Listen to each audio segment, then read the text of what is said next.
You're listening to Being Intimate with Bas Ruiter and Sarah Punt. We're here to help you master the art of intimacy as we explore relationships, sex, and everything intimate. As a real couple committed to growth and exploration, we're sharing our professional and personal journey so that you can deepen yours and have a little fun along the way. Let's get intimate.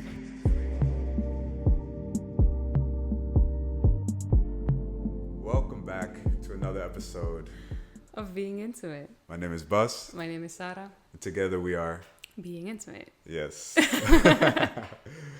been doing that for a while, but it finally we got it.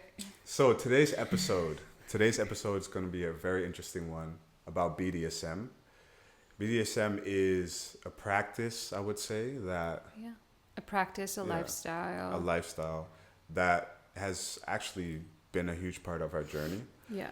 And I think it's really important to talk about because the way that it allows you to view relationships, consent, intimacy, sex, can be huge for a relationship. I know that it's been that way for us. Yeah. So I think let's start on actually how does the world actually perceive... What is BDSM? Let's start with that. That's a great idea. BDSM it stands for bondage, discipline, sadism, and masochism. And then the D and the S also stand for dominance and submission. Yeah. And you wanted to talk about how the world views it. How do you see that? How do you feel like the world views this practice? Well, it's definitely something that's very taboo. I think that the world perceives BDSM. I think they've actually gotten a perception of it from porn or maybe certain movies that is like a very dark thing to do or to practice. Yeah, it's like dark, disrespectful, painful. It's all about hurting people. And actually, like, honestly, that's how I thought about it before that I actually even knew what it was. Yeah. Now I realize that it's such a huge spectrum. Like, you have the pain aspect, you have the,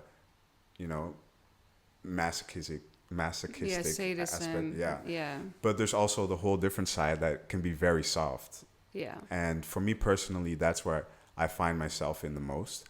I've seen both sides. Like, I used to be interested in like the pain aspect of like, okay, what does pain actually even mean for me when it comes to like just being allowed to feel that.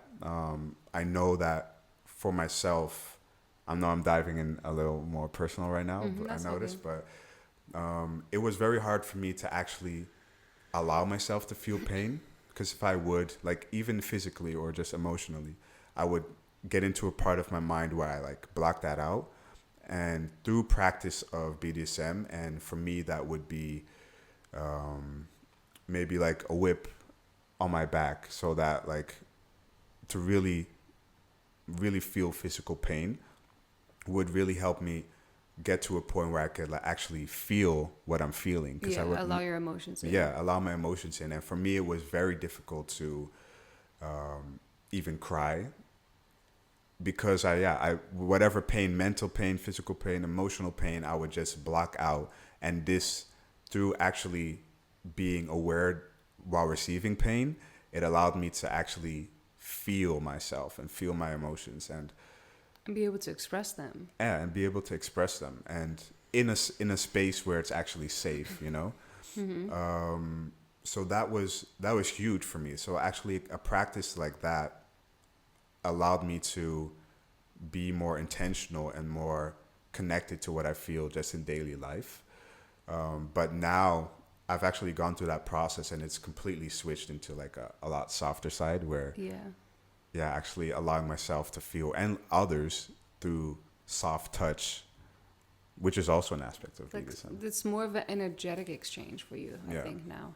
Like soft doming, like it's really like your energy is very dominant, but it's not necessarily that you're asserting your dominance through like,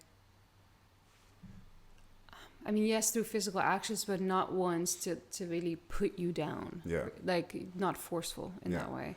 So then going back to your question of, like, how does the world perceive it and how do I perceive it? Yeah. yeah, I used to perceive it as something that is hard, painful, but once you actually allow your mind to open up to it, you can see that it's all actually about communication and actually creating consensual space where vulnerability. yeah, where you can practice anything.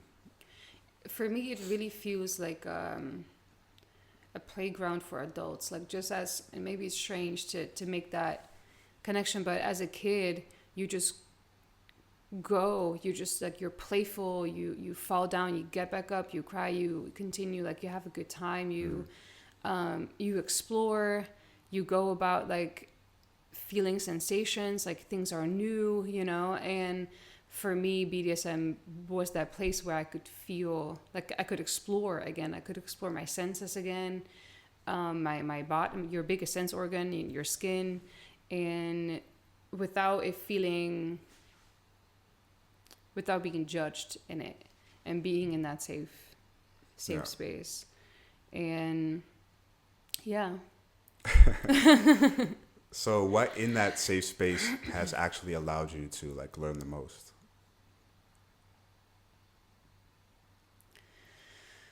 I actually wanted to add on to something before we move on. Yeah, sure. That I think in the world, or like society, views BDSM very much as when you submit, like you're not in control, like you have to give up control. And that's so not true. Like as even if you're submissive, like you are actually just as much in control Yeah. as the dom, because nothing goes against what you want, Yeah. what you consented to. Yeah, your boundaries. Yeah, and it's actually such a great way for me, at least, to feel powerful. And because we're both switches, like we both can be dominant and submissive, and we like to switch between them, both my dominance and my submission actually come from the same place within me, and that is surrender to who I am and who I want to be in that moment. And it's just as vulnerable to me. Yeah.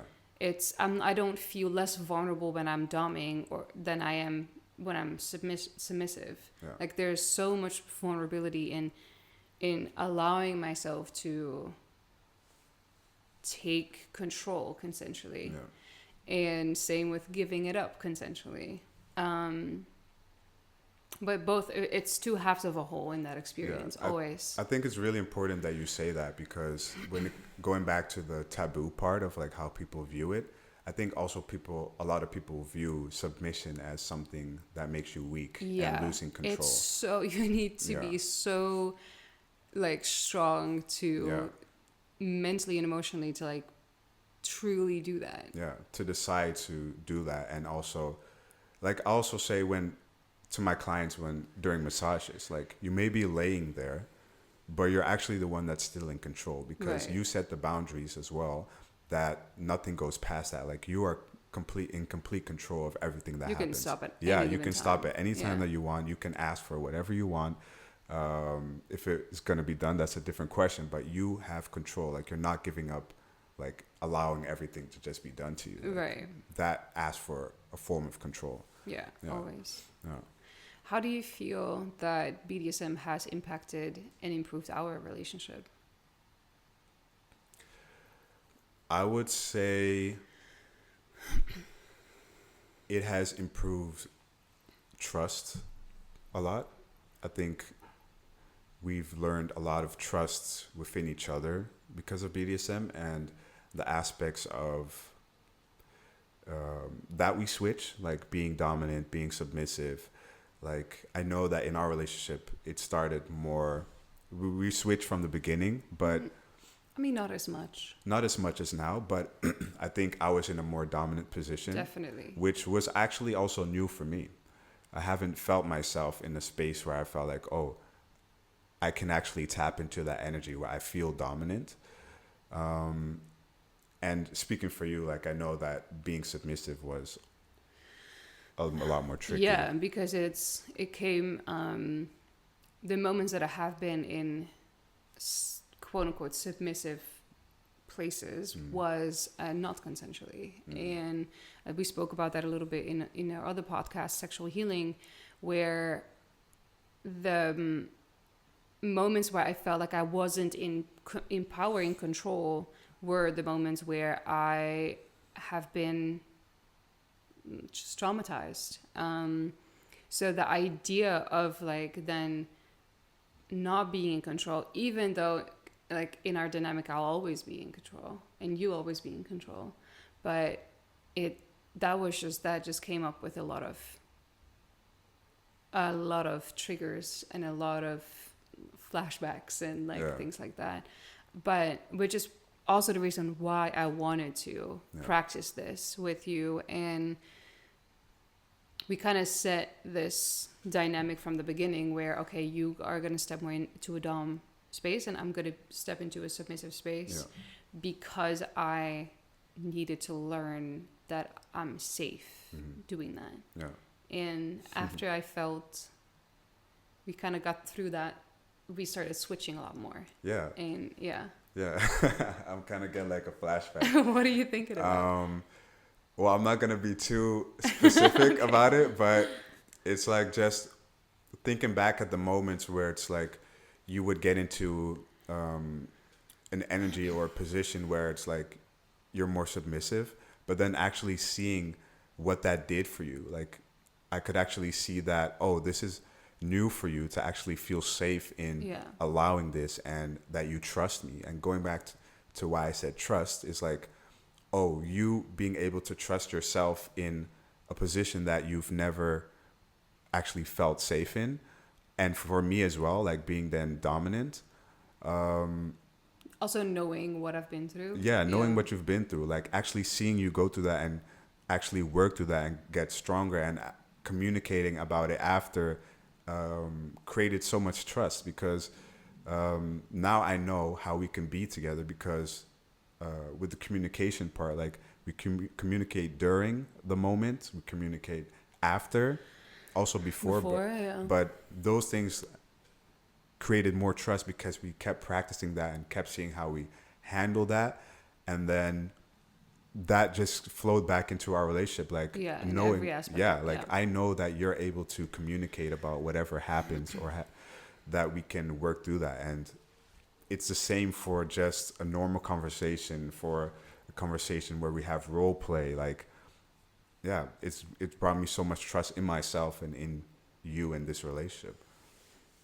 Yeah, same. What for you has been the biggest lesson? I think, I don't know, it's tough. There's so many. Yeah.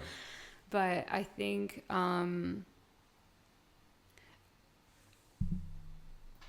it started off with learning how to surrender. Like I've always, besides the times where I have been, where people cross my boundaries and like didn't care about consent and stuff like that, besides those moments, I've always been more in a dominant role. And I realized that I wasn't dominant because I wanted to. I was dominant for my safety. And it was because I didn't know how to surrender. And I didn't trust myself in surrendering because I didn't trust that I had a voice, that I could use my voice if something was happening, that I can have the power to stop it, you know? So with you in the beginning, I learned how to surrender and to, I mean, I remember even once I had a reflex and I kicked you, you know, and I was like, whoa, you know, just my body just like responding to being in that position. You were like, the fuck? Yeah, it's so funny to think back. Like I forget about these things, but when we talk about them again, it's like these moments come up again. But I needed to go through that to rewrite those memories for myself and like reassure my body that I'm safe, and you reassuring me, and also not walking away from me when I am then like in this like fight mode, and holding that space for me. It really taught me to trust myself. And once I learned that, then came the other part of this spectrum where I now wanted to step into my dominant space. And that felt so much more vulnerable because now it didn't came from a place of protection, but a place of desire. And that was fearful because I was so afraid of doing to somebody that has been done to me and harming somebody. And that was so hard for me, like to kind of get past and to trust myself that I can, that I won't harm somebody. Yeah. And that I can trust somebody else to tell me their boundaries, and that I don't have to like overthink stuff. And that was really hard. And so it was yeah, I guess both ends of the spectrum that I really learned to, I think, overall just trusting myself and surrendering to me first. Yeah, I think that's what also makes adding BDSM to your relationship or your sex life also so much more fun, because like you said, it takes away if you do it correctly by communicating, setting boundaries, consent, that there's also a space where you can let go of, like, you already know what we've talked about. You don't have to think as much because you know what the other person wants to feel or doesn't want to feel. Yeah. And it's not like all up in the air where it's like we're being intimate together, but nobody actually knows. It's like, let's just hope our needs are being met in the process. Yeah. Like, oh, I remember like having quote unquote vanilla sex where everybody's just doing something. Yeah. And it's just like, what? Okay. Yeah, it's not even talked about. No. Yeah. You just try, and then it's just like, Yeah. do we like this? Yeah. Or no, I don't know. It just feels so strange. Like I like, and of course, like that can be part of play, that trying and exploring. But even that would be nice to just have to communicate, to be like, hey, can I just explore your body and you can guide me? Or like, instead of just, it feels so uncomfortable, like just trying. Yeah. Yeah. I mean, it makes it a lot easier to know what the other person is thinking because they've already shared it. And it just takes away a lot more. It takes away the risk of harming somebody unintentionally in the process. Yeah. Because something that you could then communicate about during, instead of like someone getting hurt in the process and later on you find out. Yeah. Or, I would actually like to get back to the part of being a switch, where we switch. Mm-hmm. What do you like about that? Because I know a lot of like relationships there's always someone that's dominant, the other submissive. But what about the aspect that you can be both? Do you enjoy? For me, it adds trust. Because if we would go into the traditional sense and you were dominant and I'm submissive, then I also feel like there's always something that you don't trust me with. Like, there's a part of you that I'll never get to really experience. And I like being able to experience it all with you. And there's like, because we're non-monogamous, we have opportunities to experience one side with one person and another side with another. But I notice that generally I enjoy if it's someone that feels like equal. Of course, you can have like a really dom sub dynamic, but if someone's more like an equal, I also like for that to be equal in a way. Yeah. To be able to switch and it feels more playful as well. Yeah.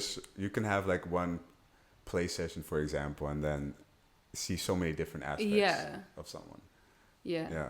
I also love like having, because we know each other's buttons, you know, and like being in like a dominant space, and then you push a button or I push a button on you, and then we switch. That feels like such a that's so fun. Yeah, because you don't know what to expect. Yeah.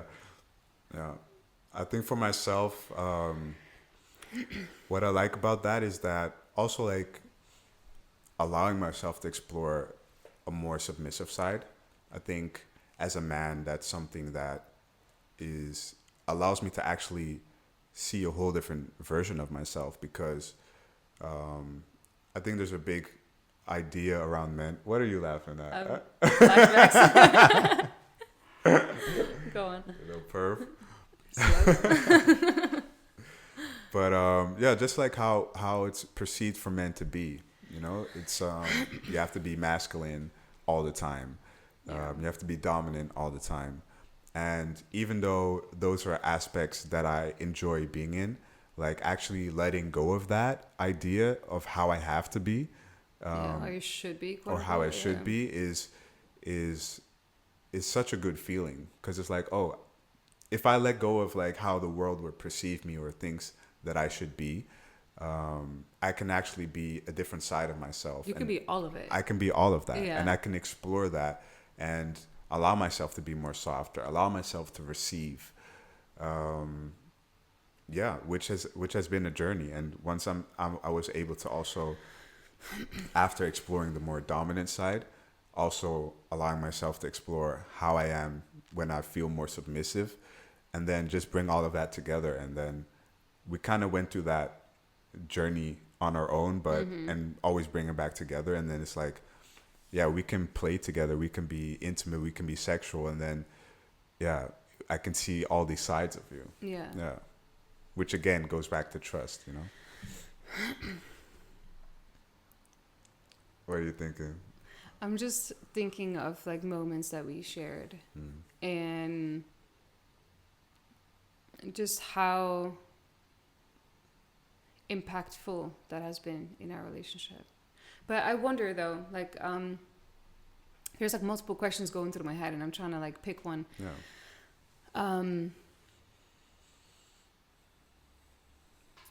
What have we shared about our first 5? We have shared about our first 5 months. Have we shared how much BDSM played a part in that? We haven't. I mean, we didn't put it in a container of like, this is BDSM. Okay. Because we've been talking about like the tools that we used. Yeah. Which is, these are, I guess if you put it in a category, BDSM tools. I mean, we definitely, we definitely practice BDSM. Yeah.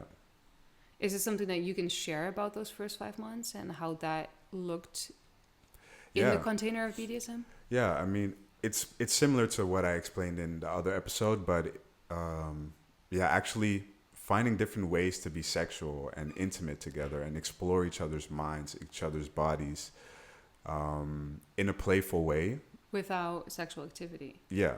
And also, again, in a container of consent and boundaries, we actually learn more about our boundaries. Like, okay, this is, maybe if we use like a tool that inflicts a little bit of pain, we got to a point where we understand, okay, this is the amount of pain that I can receive for now, you know, like you explore like, okay, I enjoy this, soft touch feels better for me, but in what areas of my body? So and again, communicating that so you understand what is it that your partner enjoys, what is it that your partner wants to receive, and you what is it that I want to receive, that I enjoy.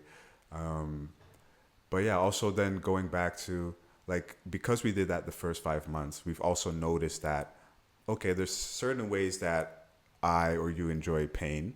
And then over time, it's like, oh, you can actually receive more pain in a certain way because you've gotten used to maybe one way, and you can receive more, or eventually learn like, oh, I've actually learned to feel like a certain amount of pain, but it doesn't really work for me anymore. So maybe pain isn't that for me now. Now maybe like soft touch more. Yeah, I used to, and I don't know if I used to enjoy receiving pain, but I enjoyed the process of receiving pain. And it's even, I even feel it now that it's like, how is that going to be viewed, you know? But it was such a amazing way for me to feel emotions, like feel anger and feel like frustration and like feel pain without there being like a situation in my life that made me feel that way. So I'm like, I'm just angry or I'm just frustrated, but I'm not frustrated at you because you did me wrong or you like hurt me or like betrayed me, or you know, it was just purely those emotions. Yeah. And it made me understand my emotions so much better. And eventually, like, I also realized like how do I say this, I could experience more pain the more I changed my mind around uncomfortability. And that I realized like uncomfortability when it comes to emotional pain or mental pain or even physical pain, like that was so present in my life as well. Like just as I was running away from that part of myself in my day-to-day life, I was also running away from that during receiving like physical pain. Yeah. And the more I changed that, the more I became better at doing business, like because I'm okay with being uncomfortable. Yeah. Or being like attacked in a meeting when it's uncomfortable. Like Yeah. I do better now there. And now I'm at a place where I don't want to receive pain anymore. I don't feel it doesn't do anything for me anymore. Why is that? I don't know. I don't think I can really pinpoint it. Now I'm just like, just love me. Yeah. But we still have this dynamic going on, this dumb sub dynamic, and we play around with that. But oh shit, I hit the mic. But I don't want to get whipped. I love whipping though. Like that's such an art form to me, and it's where I feel like I can move my body and dance with these tools. But I don't know, receiving it, I feel like it was a tool for me, and the tool did its job. But I know for other people that's so different, you know. It's so different for everybody. For some people it's a tool, for some people it's just a way of having fun or just being crazy, you know. Yeah, I think that's so interesting because I know we've talked about it before, where it's like also based on what like people have experienced in their past, certain aspects of BDSM work really well for them.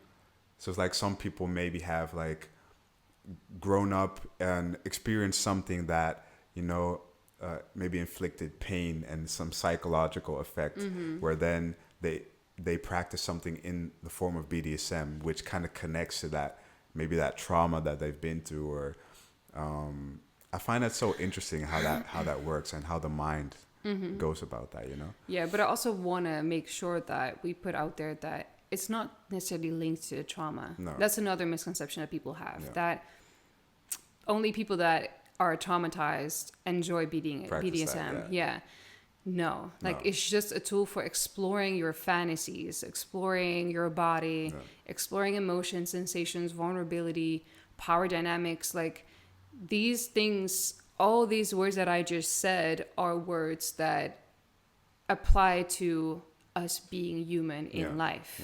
And that is just a way, just as kids, which is so weird to say, but kids that love role play. Like they play with like their toys, and they play with like the Barbies and the cars and the things, and they also do power dynamics when it comes to, I'm going to be the parent today, and then you're going to be the little sister, or like, you know, and it's just that, but then in adult form, where you can learn about these dynamics. It allows you to actually just be whatever version of yourself you want to be. And just create a safe space around that where you can feel safe and not be judged for whatever it is you want to express. And it allows you to understand these dynamics better and yourself better. Yeah. Yeah. So in BDSM, there's like such a huge spectrum.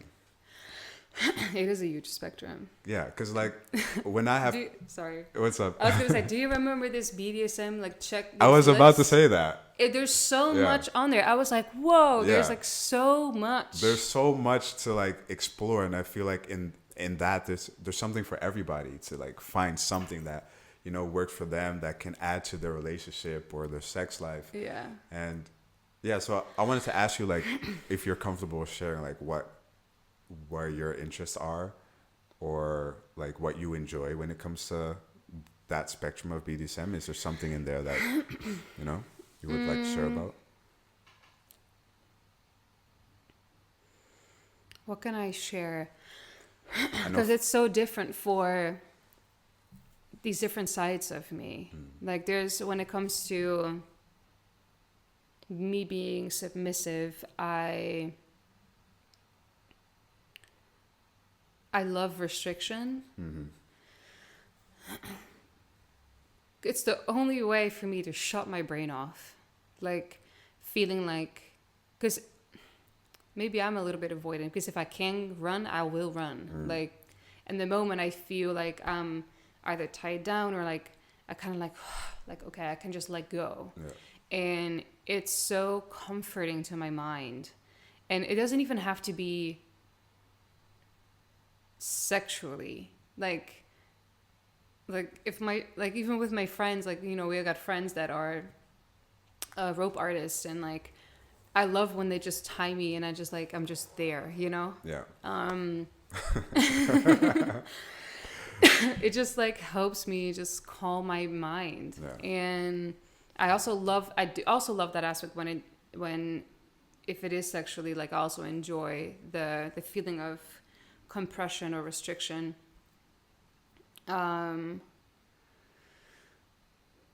It allows for me also a place, especially with you, to be a part of myself, a part of being a woman that is being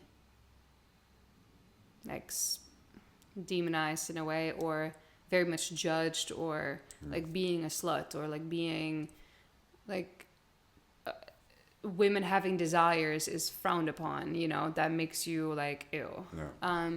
And then I can express those desires. That's so freeing. And then on the other side, when I'm dominant, I actually do love inflicting pain. And it's not even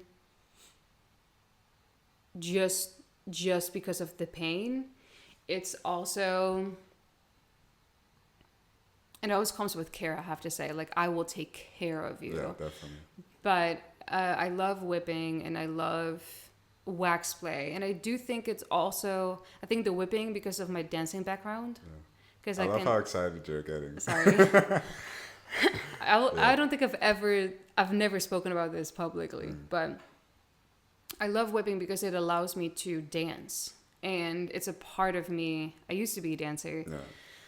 That I have a really hard time tapping into and allowing. I have a really hard time like allowing my body to move in that way, and that is a place where I can really do that. And I feel like I'm making art. I feel like it comes from the same place of when I'm making art. Like, it looks beautiful. And also with wax and with rope, it's like I can mold and change the body and create art on the body, and it is always purposeful and with intent. Like, I love showing people that they're much more capable than they think they are, that you can train your mind. And it's for me, it's really a tool to help them reach their full potential and have them go past their mental blockages, because that will reflect in their daily life. So that's it for me. What about you? Thank you for sharing, man. That was way longer than I thought it was gonna be. You were like, finally I can share. I'm like, no, why was I so open about this? No, I'm happy that you were able to share that, because I feel like there's a lot to learn in that, you know? That also is so taboo, like for me. Yeah. Like, saying that I enjoy inflicting pain is very uncomfortable for me to say. Yeah. Is it because of their people? I'm literally sweating right now. Oh, interesting. Yeah. Is it because for you, or if it's like maybe people hearing it that People hearing it and judging it, or thinking that I'm crazy, or that I'm just like, but it's really an art. There's so much more to it. I really wish that if it's uncomfortable for people to hear, that they allow themselves to open up to what you're really saying, because it can be so beneficial to your life if you can let go of the aspect of it having to be scary, or you hear pain, so it's like, oh, I have to run away, but it's so beautiful, actually. Thank you for sharing. Not me getting emotional. So your question What about for you? me, huh? For me, many aspects. Like, I enjoy being watched in certain Which aspects. is great because I love to watch. Yeah. Yeah, that works really good together. Yeah. Like, I love being able to, like, I've learned so many skills over the past years that when I use those skills, and then having people see me use those skills, feel confident in myself, that gives me a lot of energy, because it's like, I want you to see what I can do. You know? But honestly, that's something that I'm exploring more and learning more. You know, I really enjoy just using my strengths. So I know that my voice is a strength. Yes. I know that I really enjoy when I'm playing with women and they call me daddy, because that allows me to get into like an energy where I feel like, okay, you feel safe having me be in a dominant position in that energy, and where you trust me and where I can take care of you, because Because you take such good care. I like to take care of you, and I'm not into the or in some aspects, but not that much anymore, like in inflicting pain. Like, I kind of want to like inflict love. Yeah. Like, I want you to feel loved and feel good, and just when I inflict pain, I inflict love too. Okay. I don't know if they're gonna believe it. No, like you find you have a great balance in that. Yeah. And I know that I also have a great balance in that, and I love to use my voice to use orgasmic hypnosis in a way that you can just reach like a level of ecstasy, I would say, with something that feels good. So I would say that. Am I missing something? Something that I maybe enjoy to receive?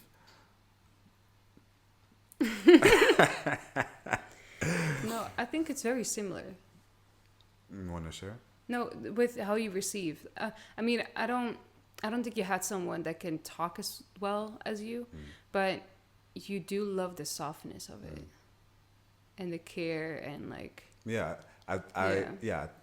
Thank you for saying that, because I actually really enjoy when I also receive love. Yeah. And that can be in many ways. So for whoever I'm intimate with, whatever way they can show love, mostly in a physical way, is like how I enjoy to receive. But yeah, again, there's like, going back to that list, there's so many things still want to explore, want to understand what else do I enjoy, what kind of tools, the gloves, for example, vampire gloves. Yeah, shout out New Side. Yeah, vampire gloves may sound a little crazy, but it's actually, they don't bite. Yeah. Ish. And I think that's why so many people enjoy that whenever we introduce them to the vampire gloves, because it can be something so soft. It can be something that can be painful. Yeah. You can so use versatile. Yeah, in whatever way you use it. So there's something for most people there. Yeah. So I would say that I enjoy restriction.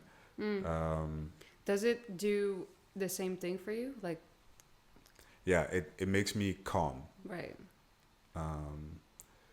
It depends. I wonder now, by the way. I don't know if this is weird. I never thought about this before. Remember, as a baby, they tell you to wrap them in a burrito to like restrict the bodies to help them calm down. I wonder if that's like, if that works the same with like restriction. Yeah, I think it does. Because when I'm like gone, like I'm just, my mind empty. There's nowhere you can go. And Yeah. yeah, I think it's like, okay. And it also feels, I guess, warm Like because a you're like, hug, your body's, like an you're holding embrace. your own body, you Yeah. know? So yeah, I think that is nice to feel. And, you know, Yeah. and you can play with that because like you can't run. And if you use different tools to add to that, it's like you're more present in whatever is going on. And I think for people with chaotic minds, it's nice. What do you mean by that? You know exactly what I mean. Me? Because it's like I can't go anywhere, so might as well just be present. Right. Yeah. Yeah, and I know that works that way for a lot of people. Yeah. Yeah, I think that's my part. Yeah.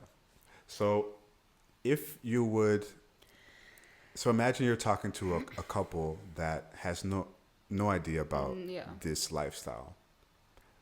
How would you like introduce them to exploring or getting into BDSM? I would say book a sensory body mapping session with us.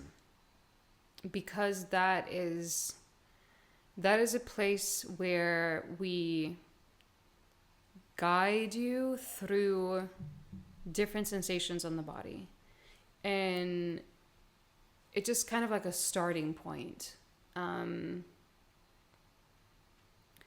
We just really explore with a feather, with a pinwheel, with the vampire gloves, with what else is there? A rope, or like just to get familiar with exploring your skin in a different way.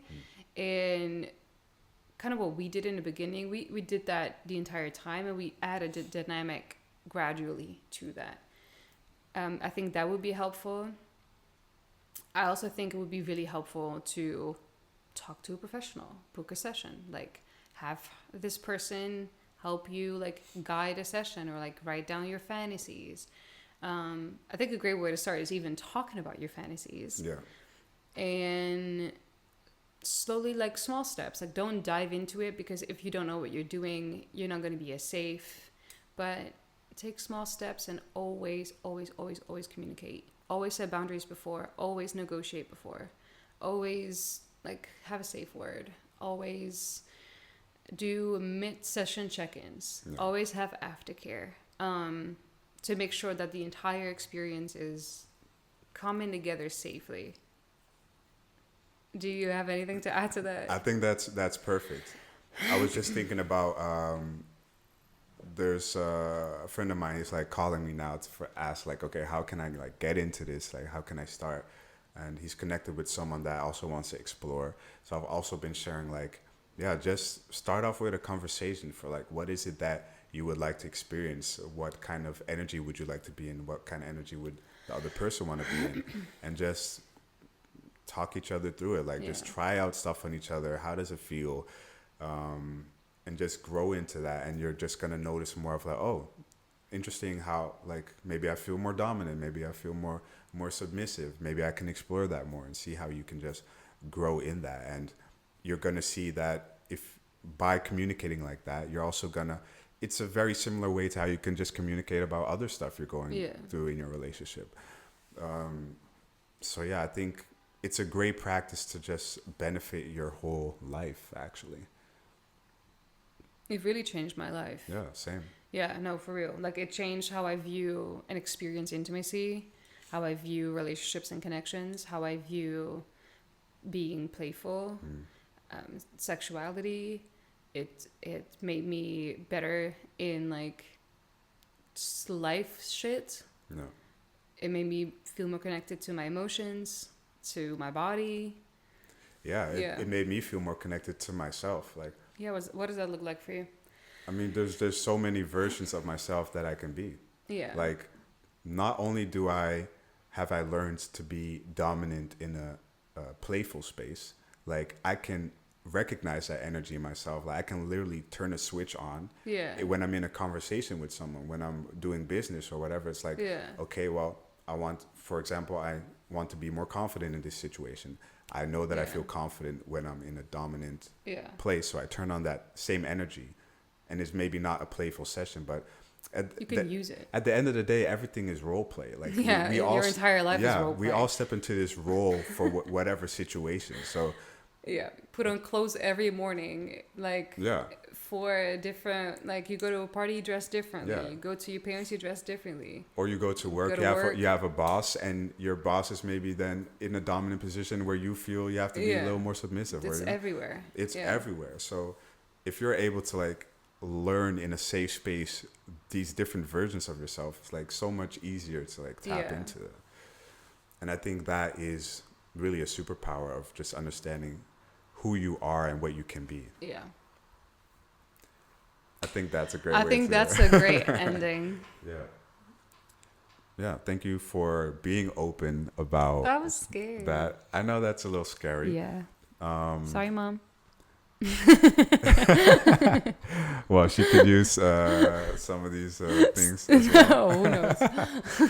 But yeah, like through that vulnerability, I hope that people can hear this and understand that it's not something you have to be afraid of. It's something that, you know, if you open your mind to and understand what it really is, it can be a great tool to your life. So yeah, All right. All right. Thank you for listening, Thank you. and we'll see you at the next episode.